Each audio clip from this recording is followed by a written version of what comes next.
Is Surrey BC expensive? Should you even consider Surrey BC if you're thinking about moving based on what it costs to live here? Is it even worth it, and can you afford it? Well, you asked, so we're gonna answer. In today's video, we are gonna compare the cost of living in Surrey to 4 other major municipalities in the Fraser Valley or Lower Mainland area of Vancouver, British Columbia. Plus, if you're someone coming from another area of Canada, we're also gonna give you some numbers compared to 3 other major cities in Canada. We're gonna go over things like condominium prices, townhome prices, and detached home prices in this video. We're also gonna talk about what you need to make an income to qualify for these types of properties, and I wanna make sure you hang around to the end as well because you are not gonna wanna miss out, because we're gonna cover the growth of these properties in terms of appreciated value over the last 10 years, a number you're definitely not gonna wanna miss. If that sounds good, let's cue the music and get started.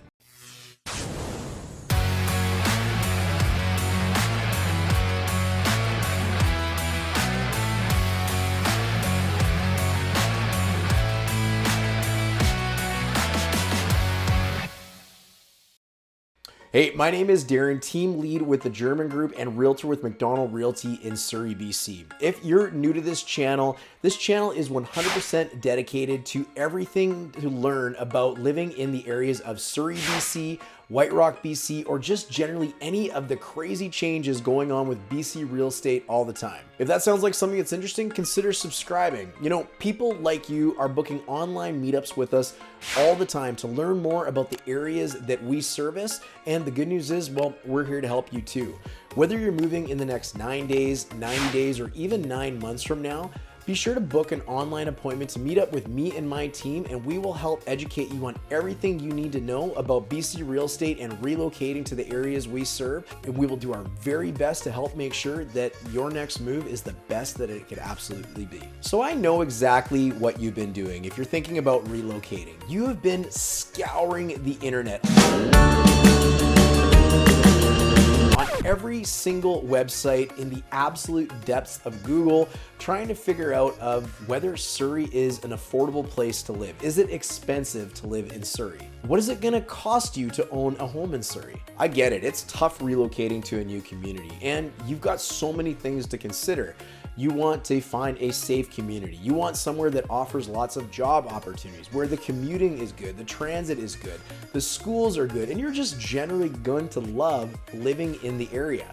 Well, the good news is Surrey offers all of that and more, but the question for today's video is, well, just really how expensive is it to live here? Whether you're relocating for work purposes or just generally looking for a change up of communities, today's video is there to educate you on exactly that. What is it gonna cost you to live here? For the purpose of this video, we're gonna be talking about Surrey as a whole, but as you know, and wherever you're watching this from, your community likely has this too. There's tons of different sub areas all throughout Surrey. And in fact, Surrey is one of the biggest municipalities in all of Canada. So naturally it would have different areas in it. For prices on individual areas, we're gonna leave a link to our statistics package where a lot of today's information came from in the description below, so you can pick out some of these other areas and see what the prices look like in them. In addition, if you wanna learn more about these areas generally, you can make sure to check out our Living in Surrey playlist or watch this video right here where we go into a little bit more of a deeper dive in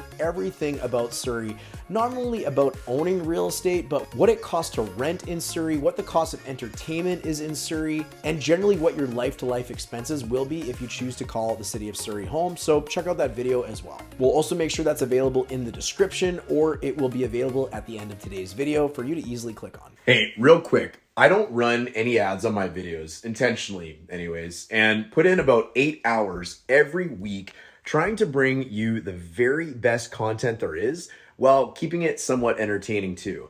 The only ask that I have is that you help me spread the word on my videos so we can help more home buyers and sellers be wildly successful with real estate. Get it right the first time and dodge all the ways that people typically get burned when they buy or sell a home. Now, the only way that we can do that is if you give this video just a simple like to help other people like you find the content. That's the only thing we ask you to do. Don't even worry about subscribing. It will take you about 3 seconds and it would mean the absolute world to me, but more importantly, it may change the world for someone else. Thanks for clicking the like button and I hope you enjoy the rest of the video.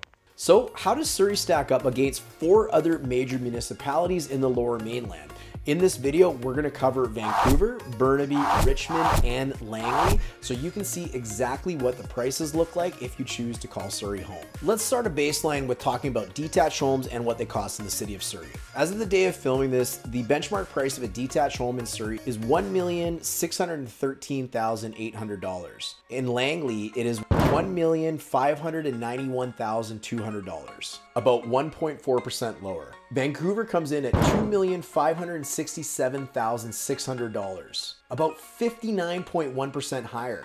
Burnaby at $2,109,300, which is about 8.95% higher. And lastly, Richmond at $2,128,500, which is a whopping 41.46% more. Okay, so detached homes in Surrey are doing pretty good. What about townhomes? The benchmark price of a townhome in Surrey comes in at $864,400.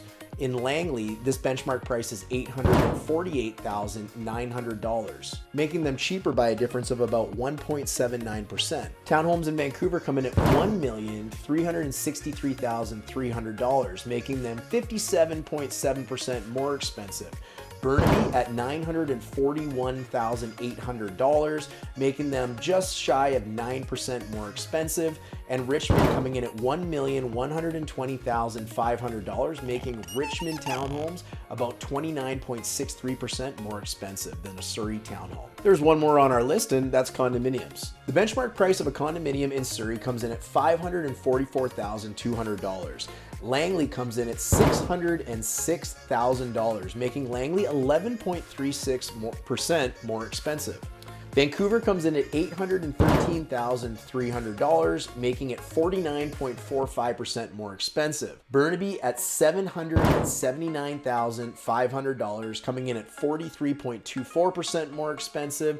And lastly, condominiums in Richmond at $769,800, making Richmond condos about 41.46% more expensive. So generally, when compared to the Lower Mainland, the prices of living, the prices of accommodation in Surrey are much less expensive than other areas of the Lower Mainland.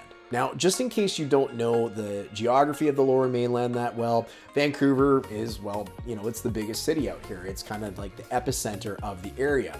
Burnaby is shouldering right onto Vancouver, as is Richmond. Surrey is a little bit further out, and Langley is slightly further out, which is one of the reasons why you see some of these price differences, specifically with Langley having a little bit of less expensive properties generally, as well as the other areas having more expensive. But in some cases, they're considerably more expensive, right? But how does Surrey compare to some other areas in Canada? You know, for the purposes of this video, let's talk about the area of Calgary. Let's talk about the Greater Toronto area, not necessarily Toronto City as a whole, but the Greater Toronto area, as well as the Greater Montreal area, just to give you a little bit of comparison about where Surrey stands to some other major Canadian cities. When it comes to detached homes, the benchmark price for a detached home in Calgary is $721,300. In Greater Toronto, $1,408,500.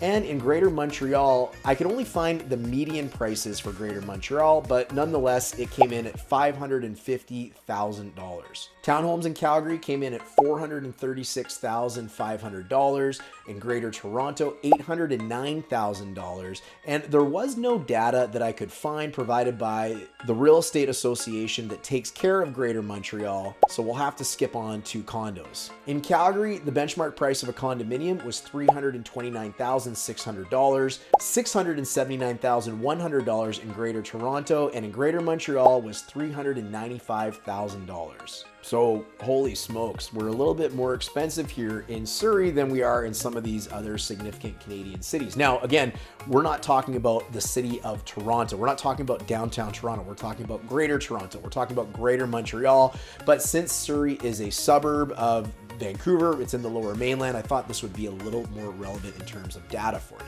This is all really interesting, but what does it mean? You know, can you actually afford to live in Surrey? Because we've just proved that maybe it is a little more expensive than some other Canadian cities, but it's on the cheaper side when you're talking about living in the Lower Mainland. But But how much money do you need to be able to afford this type of property? Well, for the purposes of this, I've leaned on my good friend and mortgage broker, Jeff Ingram of the Ingram Mortgage Team, to give us a rough idea of some of the numbers that you would need in terms of household income to be able to afford a property like this. We obviously have to make some assumptions when we're crunching these numbers as well, because everybody's unique situation is going to be a little bit different depending on your credit and your debts and just all the other things that go into actually getting you approved for a mortgage. But let's talk about some of those assumptions real quick. We are assuming that you're going to take a 30-year mortgage, a mortgage amortized over 30 years. We're assuming for the purpose of this that you have good credit. And we're also going to assume that you're putting down roughly about 25%. We've also baked in some rough strata fees into these numbers to help make our qualification numbers maybe a little bit stronger. But before I get into those, I'm going to give you a basic rule of thumb that Jeff shared with me as well, one that you can hopefully use to kind of go down the road when you're thinking of buying a home, just to get some rough numbers before you actually get that proper pre-qualification. And what that is the rule of 5. So what's the rule of 5 and what does that mean? Well, basically for where fixed rates are as of today, the day of filming this video, the day that you see it published, 5 times your gross annual or gross household income is roughly what you would be able to be approved for. And that of course is at least at roughly about 20% down, assuming you don't have any other debts. Just a key point as well, Jeff mentioned that for a very strong borrower, they might be able to stretch that to roughly about 5.6% of the gross income with certain banks. But that's for when you get pre-approved. For the purpose of this video, let's jump into the numbers. On the benchmark price of a detached home at $1,613,800, a 20% down payment is $322,760. Leaving us with a mortgage amount of $1,291,040. This means someone would need roughly a household income of $230,000 to $258,000 worth of income to be able to qualify for a home like this, specifically a detached home in Surrey. Townhomes with a benchmark price of $864,400 with 20% down, which is $172,880, leaving a mortgage amount of $691,520, would require a household income of about $123,000 to $138,000 to be able to qualify. And lastly, apartments with a benchmark value of $544,200, 20% of which is $108,840, leaving you with a mortgage amount of $435,360. Well, you're going to require about $77,000 to $87,000 of income, whether it's household or individual, to be able to afford a benchmark or average apartment in the city of Surrey. So that's pretty interesting. That puts a little context into what you may actually be able to afford if you choose to relocate to Surrey. So my question to you watching this video, is Surrey expensive? Do you consider the numbers I shared with you from wherever you're coming from expensive? Do they seem like they are completely out of touch with reality, or do they seem like, based on what you get when you move to the Lower Mainland, do they seem in line and somewhat fair? Leave your comment below and let me know what you think. And you better believe I'll respond back to you. And if you have any questions about the city of Surrey generally, don't hesitate to leave those in there as well. Now, I promised you one more thing before I let you go, and I want you to leave this video knowing, is it worth it? Is it even worth it to come to the city of Surrey? We don't know what is going to happen in the next 10 years with real estate values. We could assume that they're going to go up like they've done in the past. Real estate has been a very good investment for many, many people, not only in Surrey, not only in the Lower Mainland, not only in British Columbia, not only in Canada, but the entire world. That's how the majority of millionaires have been born, through owning real estate. But specifically, what has happened with the values in Surrey over the next 10 years? And do we expect that maybe that will happen in the next 10 years as well? Well, while we can't predict the future of 10 years out, I can tell you what happened in the last 10 years, and this is what the numbers say. 10 years ago, detached homes in Surrey were worth $643,000 and have grown substantially by about 151% in only 10 years. Townhomes just 10 short years ago had a benchmark price of $345,300 and have grown 150% in value. This last one is probably going to surprise you a little bit, because most people wouldn't guess that this asset class has actually gained the most in value, but it has, and it's condominiums. 10 years ago, in 2014, you could buy a condominium in the city of Surrey for roughly $200,000, which has grown 172.1% in the last 10 years. Mind blown. So now you've got the numbers and you know what to expect. If you ever choose to relocate to the city of Surrey, you've got a rough idea on whether the city of Surrey and living here is expensive. You're also going to want to know a lot about whether the city is even worth it in terms of what you get when you move here. And spoiler alert, I'm going to tell you it definitely is, but that's just another reason you should check out some of the videos on our Living in Surrey playlist. That way you can learn all about everything you need to know about living in the city of Surrey. Don't forget to like and subscribe for more great videos on everything to do with Surrey, White Rock, and anything with BC real estate, and we'll definitely look forward to seeing you on the next video. Cheers.